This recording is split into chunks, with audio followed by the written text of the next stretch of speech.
सुर में गाना सीखिए पाधानीसा ऐप के साथ। AI powered personal music teacher from Saregama.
कोई नहीं है मेरा यहाँ तेरे बिना, वीरान सा है सारा समा तेरे बिना। सुने नगर है, सुनी डगर है, सुने है मंजर, सुनी नजर है। बिन तेरे तेरे बिना, बिन तेरे तेरे बिना कोई नहीं है मेरा यहाँ तेरे बिना, वीरान सा है सारा समा तेरे बिना। सुने नगर है, सुनी डगर है, सुने है मंजर, सुनी नजर है। बिन तेरे तेरे बिना, बिन तेरे तेरे बिना। मैं हूँ और काली रात है, हो बस एक गम है जो साथ है। मैं हूँ और काली रात है, हो बस एक गम है जो साथ है। ओ एक गहरा दुख तेरे कारण, एक गहरा दुख तेरे कारण।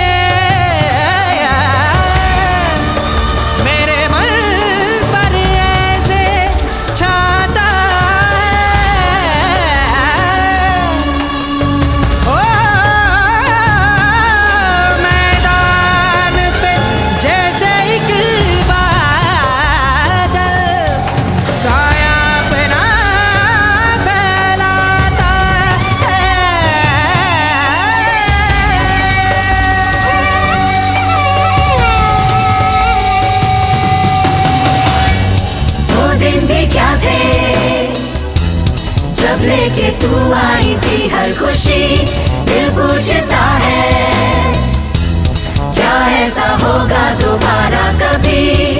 मैंने दिल से कहा इस ख्वाब को भूल जा, भूल जा, भूल जा। कोई नहीं है मेरा यहाँ तेरे बिना, वीरान सा है सारा समा तेरे बिना। सुने नगर सुनी डगर है, सुने हैं मंजर सुनी नजर है। बिन तेरे तेरे बिना, बिन तेरे तेरे बिना। मैं हूँ और काली रात है, हो बस एक गम है जो साथ है। मैं हूँ और काली रात है, हो बस एक गम है जो साथ है। वो दिन भी क्या थे, जब लेके तू आई थी हर खुशी, दिल पूछता है क्या ऐसा होगा दोबारा कभी। मैंने दिल से कहा इस ख्वाब को भूल जा, भूल जा।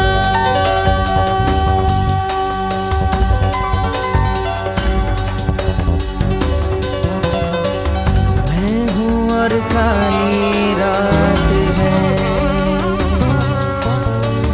बस एक गम है जो साथ है। मैं हूँ और काली रात है।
सनम मधुर चांदनी में हम तुम मिले तो वीराने में भी आ जाएगी बहार। झूमने लगेगा आसमां, झूमने लगेगा आसमां। कहता है दिल और मचलता है दिल, मोरे साजन ले चल मुझे तारों के पार। लगता नहीं है दिल यहाँ, लगता नहीं है दिल यहाँ।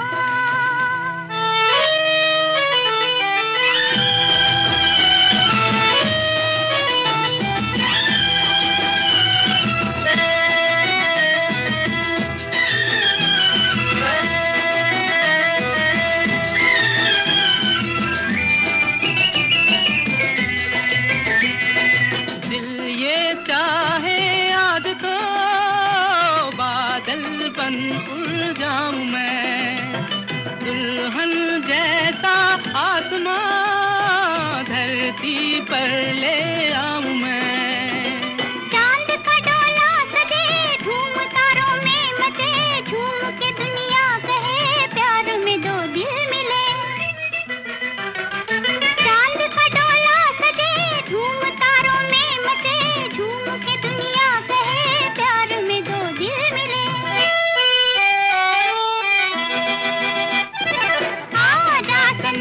मधुर चांदनी में हम तुम मिले तो वीराने में भी आ जाएगी बहार। झूमने लगेगा आसमां, झूमने लगेगा आसमां। कहता है दिल और मचलता है दिल, मोरे साजन ले चल मुझे तारों के पार। लगता नहीं है दिल यहाँ, लगता नहीं है दिल यहाँ।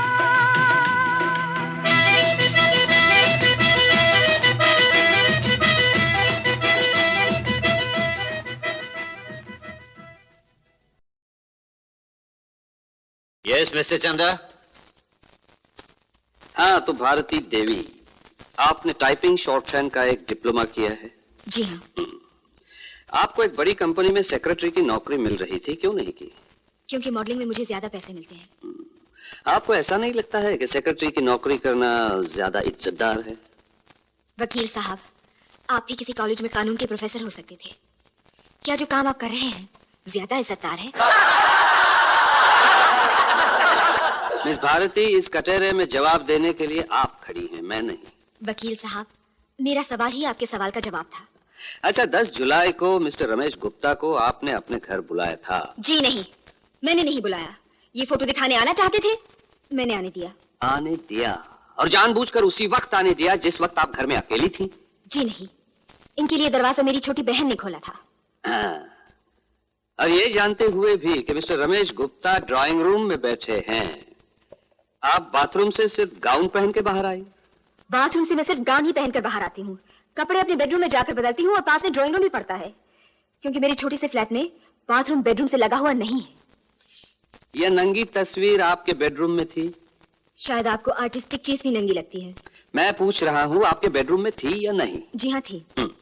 उसी बेडरूम में जिसमें आप रमेश गुप्ता को लेकर गई थी? मेरे फ्लैट में सिर्फ एक बेडरूम है और वहां मैं किसी पराये आदमी को लेकर नहीं जाती, रमेश गुप्ता को भी नहीं। तो आप कहती हैं कि मिस्टर रमेश गुप्ता ने आपके हाथ पैर बांध दिए थे? तो आप बाहर कैसे निकली? जाने से पहले इन्होंने मेरे एक हाथ की रस्सी काट दी थी।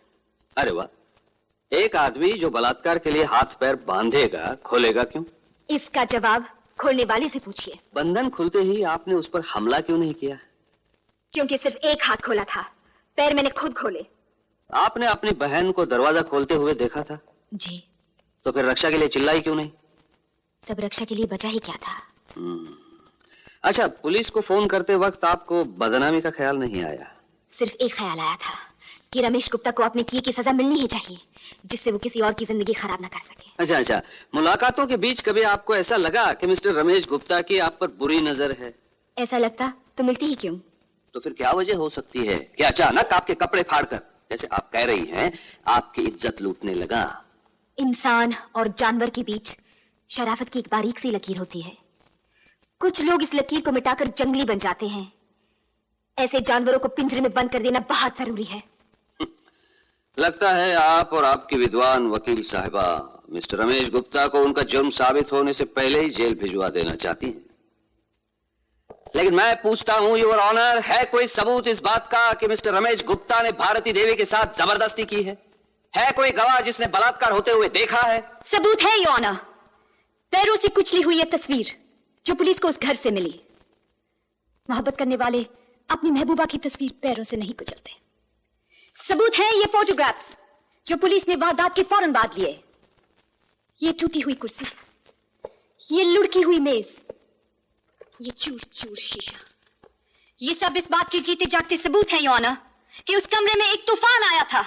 वहां की हर चीज चीख चीख कर कह रही है कि वहां मोहब्बत नहीं बलात्कार किया गया था। लेकिन योर ऑनर, ये सब सबूत इस बात के भी तो हो सकते हैं कि मोहब्बत को बलात्कार का नाम देने के लिए यह तूफान मिस्टर रमेश गुप्ता के जाने के बाद लाया गया था। ये सब सबूत इस बात के भी हो सकते हैं कि भारती देवी, जिन्होंने ज्यादा पैसे के लिए मॉडलिंग की थी और ज्यादा पैसों के लिए मोहब्बत की हो, लेकिन जब इनकी यह मोहब्बत देख ली गई तब एक कहानी बनाने के लिए अपनी ही पेंटिंग को जमीन पे पटक कर उसे कुचल दिया, कमरे की सारी चीजें उलट पुलट कर दी और पुलिस को फोन कर दिया। योर ऑनर, ये सारे सबूत जो सिर्फ 5 मिनट में पैदा किए जा सकते हैं झूठे हैं। इन्हें दिखाकर सिर्फ सच को छुपाने की कोशिश की जा रही है। मैं फिर पूछता हूं, है कोई गवाह जिसने रमेश गुप्ता को भारती देवी का बलात्कार करते हुए देखा है? योर ऑनर, मैं काबिल वकील साहब को बता देना चाहती हूं कि बलात्कार के समय ना पुलिस पास होती है, ना कानून पास होता है और ना कोई शरीफ गवाह। अगर इनमें से कोई भी पास होता तो फिर बलात्कार ही ना होता। योर ऑनर, वकील साहिबा बिल्कुल सही फरमा रही हैं कि जहां शरीफ गवाह होता है वहां बलात्कार हो ही नहीं सकता। मैं भी तो यही कह रहा हूं कि यह बलात्कार नहीं है, इसलिए कि वहां एक शरीफ गवाह मौजूद था। उसे न जाने क्यों वकील साहिबा ने छुपा कर रखा है अभी तक। शायद इसलिए कि उसने अपनी आंखों से सब कुछ देख लिया है। योर ऑनर, वो चश्मदीद गवाह है भारती देवी की छोटी बहन नीता सक्सेना। योर ऑनर, असल में यही लड़की इस केस की जड़ है, जो शुरू ही ना होता अगर नीता सक्सेना अचानक पहुंचकर अपनी बहन को उस हालत में ना देख लेती। योर ऑनर, एक औरत दूसरों की नजरों में गिरना बर्दाश्त कर सकती है, लेकिन अपनी संतान, अपने भाई बहनों की नजर में नहीं। वहां वो हमेशा देवी बना रहना चाहती है। भारती देवी भी एक औरत है और अपनी छोटी बहन की नजरों में एक आदर्श नारी बने रहने के लिए यह जरूरी था कि मोहब्बत को बलात्कार का नाम दे दिया जाए, और वही उन्होंने किया है। इसलिए योर ऑनर, मैं अदालत से प्रार्थना करूंगा कि नीता सक्सेना को गवाही के लिए बुलाया जाए। नीता सक्सेना को पेश किया जाए। 10 जुलाई को तुम घर से कितने बजे निकली थी? 9:30 बजे। और वापस कितने बजे आने वाली थी? 5:30 बजे। और तुम्हारी दीदी को पता था कि तुम इतनी देर तक बाहर रहोगी? जी पता था। तो अचानक वापस कैसे आई? मैं अपनी स्कूल की कॉपी भूल गई थी। अच्छा, तो घर आकर क्या किया? कॉपी उठाकर मैंने अपनी दीदी के बेडरूम का दरवाजा खोला। हाँ, वहां क्या देखा?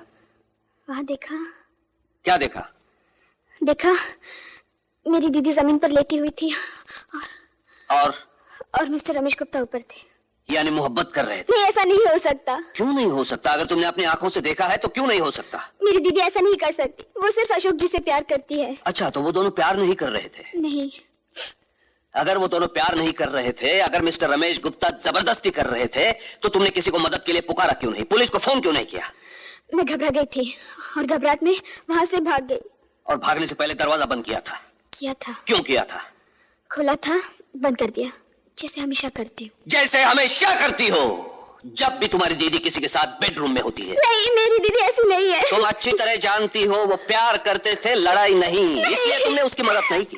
तुमने किसी को मदद के लिए पुकारा भी नहीं, तुमने पुलिस को फोन भी नहीं। बस एक समझदार लड़की की तरह धीरे से दरवाजा बंद करके बाहर चली गई, जैसे हमेशा करती रही।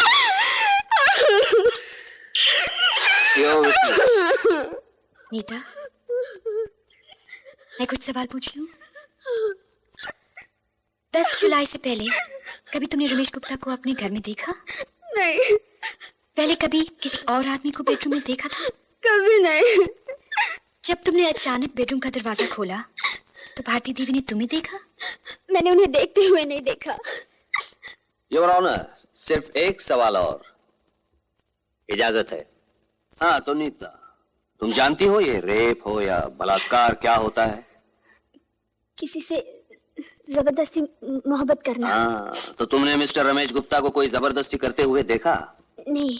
योर ऑनर, इस वारदात का सिर्फ एक ही चश्मदीद गवाह है और वो है ये लड़की। इसने भी रमेश गुप्ता को भारती देवी के साथ कोई जबरदस्ती करते नहीं देखा। इस बात का कोई सबूत नहीं कि रमेश गुप्ता ने एक भी कदम भारती देवी की मर्जी के खिलाफ उठाया हो, लेकिन उनकी दोस्ती और रजामंदी के तमाम सबूत हाजिर हैं। सबूत नंबर 1, इनके साथ पार्टी में खींचे हुए ये फोटोग्राफ्स, ये बाहों में बाएं डाले हुए, ये गले में 15,000 रुपयों का हार पहनाते हुए। वो हार नकली है, हीरे झूठे हैं। हीरे झूठे नहीं है, आप झूठी हैं। योर ऑनर, ये रहा इस हार का बिल जो 15,000 रुपयों से ज्यादा है। सबूत नंबर 2, अपनी खूबसूरती और जवानी का पूरा जादू चलाने के लिए उसे अपनी शूटिंग दिखाने ले जाना। शूटिंग के ये फोटो देखकर आपको अंदाजा हो जाएगा कि भारती देवी ने रमेश गुप्ता को क्या क्या नजारे दिखाए होंगे। सबूत नंबर 3, अपनी जवानी के जलवे दिखाने के बाद मिस्टर रमेश गुप्ता को ऐसे समय घर पे बुलाना जब छोटी बहन 8 घंटे के लिए बाहर रहने वाली हो और यह घर में अकेली हो। सबूत नंबर 4, बाथरूम से सिर्फ गाउन पहनकर बाहर आना। अगर उनके इरादे खतरनाक ना होते तो वो पूरे कपड़े पहनकर सामने आती, क्योंकि उन्हें पता था कि उनके छोटे से फ्लैट में बाथरूम और बेडरूम के बीच में ड्राइंग रूम पड़ता है जहां कोई बैठा उनका इंतजार कर रहा है। सबूत नंबर 5, ये औरत, इसका चाल चलन, इसका पेशा खुद एक सबूत है। आई ऑब्जेक्ट योर ऑनर, इनके पेशे का इसके से कोई संबंध नहीं। संबंध है योर ऑनर। बलात्कार के केस में औरत के चाल चलन, उसके पेशे का बहुत बड़ा संबंध होता है, जिसे जानना बहुत जरूरी है। Objection overruled. योर ऑनर, चंद रुपयों के लिए, एक बारीक सा कपड़ा बेचने के लिए यह औरत खुलेआम भरे बाजार में अपने जिस्म की नुमाइश करती है। ज्यादा पैसे कमाने के लिए अधनंगी तस्वीरें खिंचवाती है। योर ऑनर, भारतीय नाम रख लेने से ही कोई भारतीय नहीं हो जाता। अगर बलात्कार किया भी गया होता तब भी एक शर्मदार भारतीय नारी की हिम्मत नहीं पड़ती कि वो भरी अदालत में आकर उस वारदात के चर्चे कराए, अपनी जवानी और खूबसूरती की तारीफें सुने, तस्वीरें दिखाए। वो शर्म से गर जाती, चुल्लू भर पानी में डूब मरती, अपनी जान दे देती। लेकिन जरा भारती देवी की तरफ देखिए, शर्मिंदगी या पछतावे की छाया तक नजर नहीं आती। योर ऑनर, ऐसी ही औरतें औरत के नाम पर कलंक है, मां के नाम पर कलंक है, बहन के नाम पर कलंक है, बेटी के नाम पर कलंक है। I object your honour. I also object to the very presence of such women in our society, Your Honor. कोई हक नहीं ऐसी औरतों को इस समाज में रहने का जो सब कुछ करके भी इज्जतदार और देवी बनी रहना चाहती हैं, चाहे उसके लिए एक शरीफ और इज्जतदार दोस्त को बलात्कार के झूठे जुर्म में जेल क्यों न भेजना पड़े। योर ऑनर, ऐसी औरतों को कड़ी से कड़ी सजा मिलनी चाहिए और मिस्टर रमेश गुप्ता जैसे सीधे साधे आदमी को जो इनका शिकार बन गया है बाइज्जत रिहा कर देना चाहिए। That's all, Your Honor.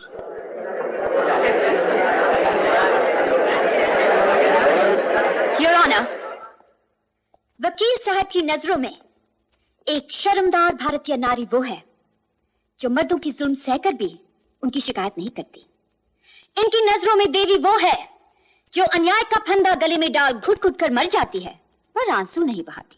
भगवान ना करे पर अगर कल किसी जंगली ने वकील साहब की बहन की इज्जत लूट ली I object, तो Your क्या वो Honor. चाहेंगे कि बेचारी जुबान बंद करके देवी बनी रहे और इंसाफ का दरवाजा ना खटखटाए? I strongly object, Your Honor. Objection sustained. No personal remarks please. Your honour, इस दुनिया में हर रोज किसी न किसी अबला नारी पर यह अत्याचार किया जाता है, उसकी इज्जत लूटी जाती है और फिर वकील साहब की दलीलों की दुहाई देकर उनकी जुबान बंद कर दी जाती है। हर रोज किसी की मां, किसी की बहन, किसी की बेटी एक जानवर की हवस का शिकार होती है, लेकिन बदनामी के डर से चुप रहती है। आज उन सब की तरफ से एक औरत ने कानून का दरवाजा खटखटाया है। उनकी इज्जत बचाने के लिए वो आपके सामने खुद को नंगा करवा रही है। योर ऑनर, दुनिया की कोई ताकत, कोई मसीहा, कोई भगवान इस औरत को वो वापस नहीं कर सकता जो एक जानवर ने उसे छीन लिया है। I object. I also object to the existence of such animals in society. ऐसे जानवर समाज के लिए खतरा हैं, एक मां के लिए खतरा हैं, एक बहन के लिए खतरा है, एक बेटी के लिए खतरा है।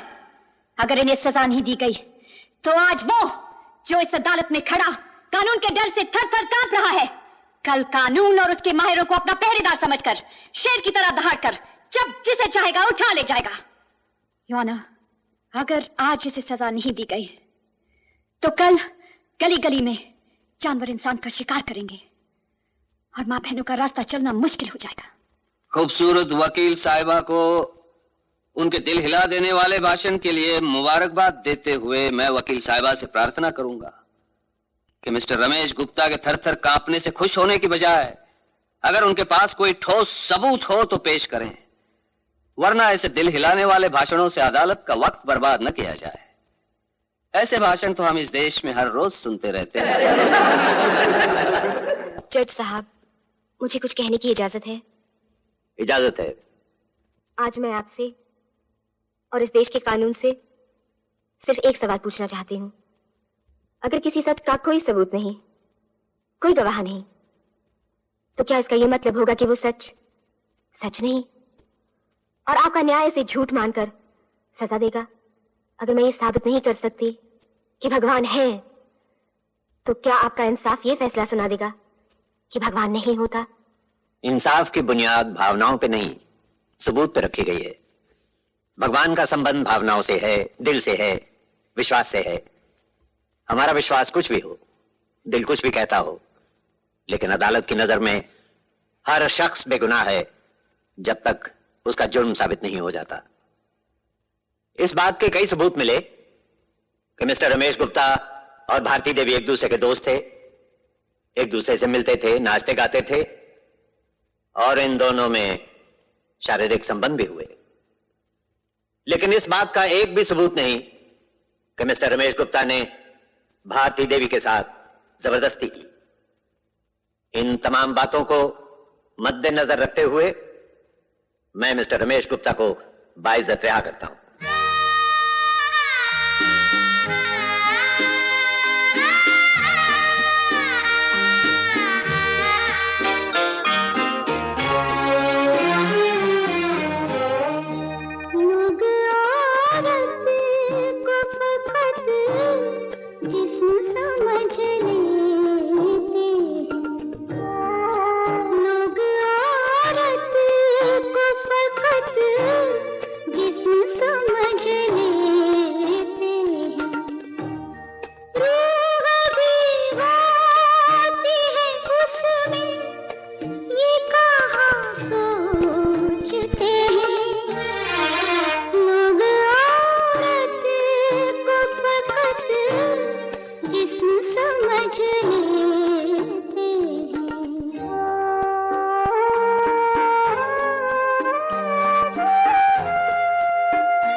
क्या आत्महत्या करना है?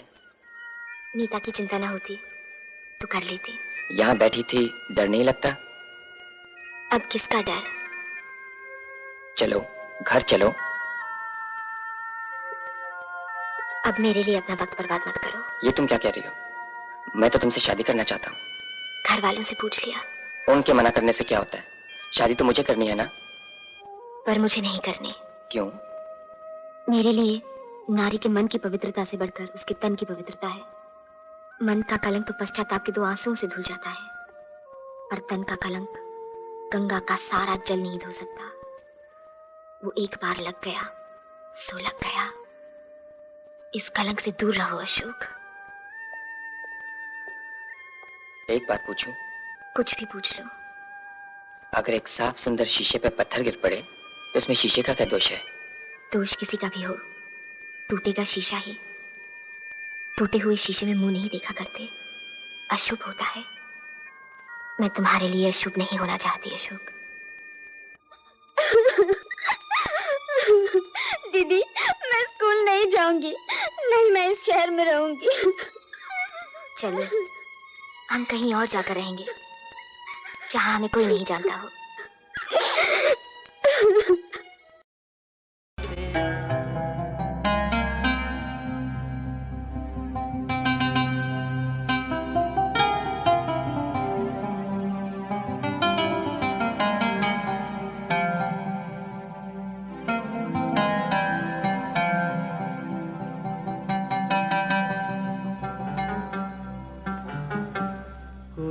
जब तुम्हारा हृदय तोड़ दे, तड़पता हुआ जब कोई छोड़ दे, तब तुम मेरे पास आना प्रिय। मेरा दर खुला है, खुला ही रहेगा तुम्हारे लिए। कोई जब तुम्हारा हृदय तोड़ दे।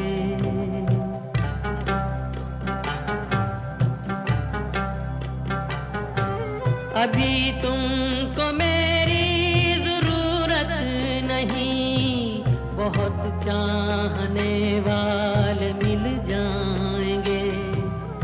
अभी रूप का एक सागर हो तुम, कमल जितने चाहोगी खिल जाएंगे। दर्पण तुम्हें जब डराने लगे, जवानी भी दामन छुड़ाने लगे, तब तुम मेरे पास आना प्रिय। मेरा सर झुका है, झुका ही रहेगा तुम्हारे लिए। कोई जब तुम्हारा हृदय तोड़ दे, तड़पता हुआ जब कोई छोड़ दे।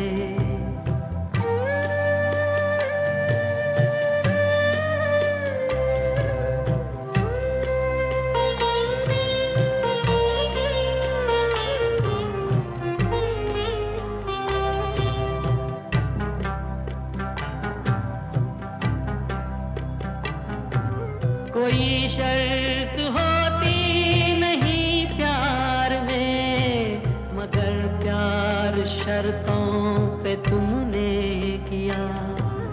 नजर में सितारे जो चमके जरा, बुझाने लगी आरती का दिया। जब अपनी नजर में ही गिरने लगो, अंधेरों में अपने ही घिरने लगो, तब तुम मेरे पास आना प्रिय। ये दीपक जला है, जला ही रहेगा।